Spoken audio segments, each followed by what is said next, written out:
ಎಲ್ರಿಗೂ ನಮಸ್ಕಾರ. Universe love ಚಾನಲ್ಗೆ ನಿಮ್ಮೆಲ್ಲರಿಗೂ ಕೂಡ ಸ್ವಾಗತ. ನಿನ್ನೆ ಚಂದನ್ ಶೆಟ್ಟಿ ಟೀಮ್ನಲ್ಲಿ ಸಿಕ್ಕಾಪಟ್ಟೆ ಜಗಳ ಆಗಿತ್ತು. ಅದರಲ್ಲೂ ಶರಣ್ ಶೆಟ್ಟಿ ಹಾಗೂ ಕಿರಣ್ ಶಾಸ್ತ್ರಿ ಅವರ ನಡುವೆ ಟಾಸ್ಕ್ಗೋಸ್ಕರ ಸಿಕ್ಕಾಪಟ್ಟೆ ದೊಡ್ಡ ಜಗಳನೇ ಆಗಿತ್ತು. ಇವತ್ತಿನ ಎಪಿಸೋಡ್ನಲ್ಲಿ ನಿರಂಜನ್ ದೇಶಪಾಂಡೆ ಅವರು ಚಂದನ್ ಶೆಟ್ಟಿ ಟೀಮ್ನವ್ರನ್ನ ಸ್ಟೇಜ್ ಮೇಲೆ ಕರೀತಾರೆ. ಯಾರ್ಯಾರು ಯಾವ ಪೊಸಿಷನ್ಗೆ ಡಿಸರ್ವ್ ಇದ್ದಾರೆ ಅದನ್ನು ಕ್ಯಾಪ್ಟನ್ ಅವ್ರು ನಿಲ್ಲಿಸ್ಬೇಕು ಅಂತ. ಅದಕ್ಕಿಂತ ಮುಂಚೆನೇ ಕಿರಣ್ ಶಾಸ್ತ್ರಿ ಅವ್ರನ್ನ ಕೇಳ್ತಾರೆ, ನಿಮ್ಮದು ಮತ್ತು ಶರಣ್ ಶೆಟ್ಟಿ ಅವರು ಜಗಳಾಡ್ಕೊಂಡಿದ್ರಲ್ಲ, ಇಬ್ಬರು ಸಂಧಾನ ಮಾಡ್ಕೊಂಡ್ರಾ ಅಂತ ಕೇಳಿದಾಗ, ಸರ್, ನಮ್ಮ ಟೀಮು ಫುಲ್ಲು ಹೊಂದಾಣಿಕೆಯಲ್ಲಿದೆ, ಯಾವುದೇ ರೀತಿಯ ಜಗಳ ಇಲ್ಲ ಅಂತ ಹೇಳ್ತಾರೆ.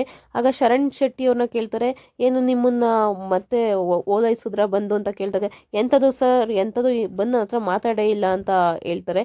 ಆಗ ಕಿರಣ್ ಶಾಸ್ತ್ರಿ ಅವ್ರು ಹೇಳ್ತಾರೆ, ಸರ್, ನಾನು ಇವ್ರನ್ನ ಮಾತಾಡ್ಸೋಕ್ಕೆ ಅಂತ ಇವ್ರು ಎಲ್ಲೆಲ್ಲಿದ್ದಾರೋ ಅಲ್ಲಿಗೆಲ್ಲ ಹೋಗಿದ್ನಿ, ನಾನು ಮಾತಾಡ್ಸೋಕೆ ಹೋದ್ರೆ ಸಾಕು, ನಿಮ್ಮ ಹತ್ರ ನಂಗೆ ಮಾತಾಡೋದಕ್ಕೆ ಇಷ್ಟ ಇಲ್ಲ, ನೀವು ದೂರನೇ ಇರಿ ಅಂತ ಹೇಳ್ತಾರೆ.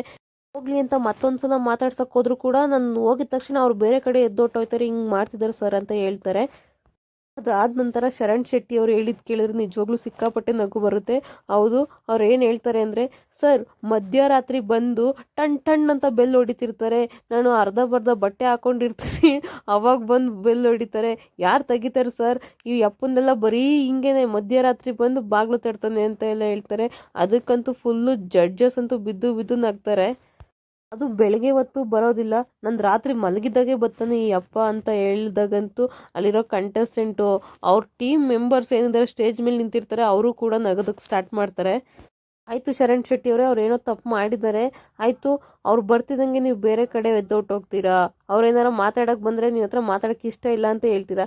ಅದೇ ನೀವೇ ಕ್ಯಾಪ್ಟನ್ ಆಗಿದ್ದು ನಿಮ್ಮ ಕಂಟೆಸ್ಟೆಂಟ್ ಯಾರೋ ನಿಮ್ಮ ಟೀಮಲ್ಲಿ ತಪ್ಪು ಮಾಡಿದ್ರು, ನೀವು ಹೆಂಗೆ ಅವ್ರನ್ನ ಸಂತೈಸ್ತಿದ್ರಿ ಹೇಳಿ ಅಂತ ನಿರಂಜನ್ ದೇಶಪಾಂಡೆ ಅವ್ರು ಕೇಳ್ತಾರೆ.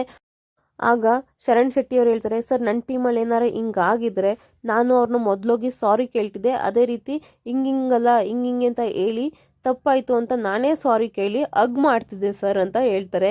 ಅದಕ್ಕೆ ಕಿರಣ್ ಶಾಸ್ತ್ರಿಯವರು, ಈಗೇನಪ್ಪ ನನ್ನಿನ್ನ ಹಗ್ ಮಾಡ್ಬೇಕು ಅಷ್ಟೇ ತಾನೇ, ಆಯಿತು ಬಾ ಹಗ್ ಮಾಡ್ತೀನಿ ಅಂತ ಹೋಗಿ ತಪ್ಕೊಂಡು, ಆಯಿತು ಸಾರಿ, ಟೀಮಲ್ಲಿ ಖುಷಿಯಾಗಿರು ನೀನು ಅಂತ ಹೇಳ್ಬಿಟ್ಟು ಸಾರಿ ಕೇಳ್ಬಿಟ್ಟು ಹೋಗಿ ಅವ್ರ ಸ್ಥಾನದಲ್ಲಿ ಅವರು ನಿಂತ್ಕೊಳ್ತಾರೆ. ಸಮಾಧಾನ ಏನೋ ಆ ಕ್ಷಣಕ್ಕೆ ಮಾಡ್ತಾರೆ, ಮತ್ತೆ ಆ ಚಟುವಟಿಕೆ ಸ್ಟಾರ್ಟ್ ಆದಮೇಲೆ ಮತ್ತೆ ಇವರಿಬ್ಬರು ನಡುವೆ ದೊಡ್ಡ ಜಗಳನೇ ಸ್ಟಾರ್ಟ್ ಆಗುತ್ತೆ. ಚಂದನ್ ಶೆಟ್ಟಿ ಟೀಮಲ್ಲಿ ಆಲ್ಮೋಸ್ಟ್ ಎಲ್ಲರೂ ಕೂಡ ಬಿಗ್ ಬಾಸ್ಗೆ ಸೂಟ್ ಆಗುವಂಥ ಕಂಟೆಸ್ಟೆಂಟ್ಗಳೇ. ಬಿಗ್ ಬಾಸ್ಗೆ ಇವರೆಲ್ಲರೂ ಕೂಡ ಡಿಸರ್ವ್ ಮಾಡ್ತಾರೆ. ಆದರೆ ಇಲ್ಲಿಯವರೆಗೂ ಕೂಡ ಯಾವುದೇ ರೀತಿಯ ಒಂದು ಟಾಸ್ಕ್ ಕೂಡ ಗೆದ್ದಿಲ್ಲ. ಇನ್ನೊಂದು ಟಾಸ್ಕ್ ಆಗುತ್ತೆ, ಬಾಲಲ್ಲಿ ತಲೆಯಿಂದ ಉಳಿಸಿ ಡ್ರಮ್ಗೆ ಹಾಕೋದು, ಅದರಲ್ಲೂ ಕೂಡ ಮತ್ತೆ ಚಂದನ್ ಶೆಟ್ಟಿ ಟೀಮ್ ಸೋತಿದೆ. ಇದರಿಂದಾಗಿ ಚಂದನ್ ಶೆಟ್ಟಿ ಅವ್ರಿಗಂತೂ ಸಿಕ್ಕಾಪಟ್ಟೆ ಬೇಜಾರಾಗೋಗಿದೆ, ಯಾಕಪ್ಪ ಈ ಟೀಮ್ನ ಕಟ್ಕೊಂಡೆ ಅನ್ನೋ ರೀತಿ ಆಗಿದೆ. ಈಗ ಬಿಗ್ ಬಾಸ್ ಅವ್ರು ಹೇಳಿರೋದು ಬಿಗ್ ಬಾಸ್ ಮನೆಗೆ ಹೋಗೋದು ಬರೀ 3 ಜನ ಅಂತ. ಆ 3 ಜನ ಕೂಡ ನನ್ನ ಪ್ರಕಾರ ಇದೇ ಟೀಮ್ನಲ್ಲಿದ್ದಾರೆ. ಇವ್ರು 3 ಜನ ಕೂಡ ತುಂಬ ಡಿಸರ್ವ್ ಮಾಡ್ತಾರೆ. ಅನನ್ಯ ಇರ್ಬೋದು, ಒಂಥರ ಕಾಮಿಡಿ ಥರ ಇದೆ. ಇನ್ನು ಕಿರಣ್ ಶಾಸ್ತ್ರಿ, ಅದೇ ರೀತಿ ಶರಣ್ ಶೆಟ್ಟಿ, ಇವರು ಎರಡು ಸ್ವಲ್ಪ ಒಂಥರ ಕಾಮಿಡಿ ಚೆನ್ನಾಗಿದೆ, ಎಂಟರ್ಟೈನಿಂಗ್ ಕೊಡ್ತಾರೆ.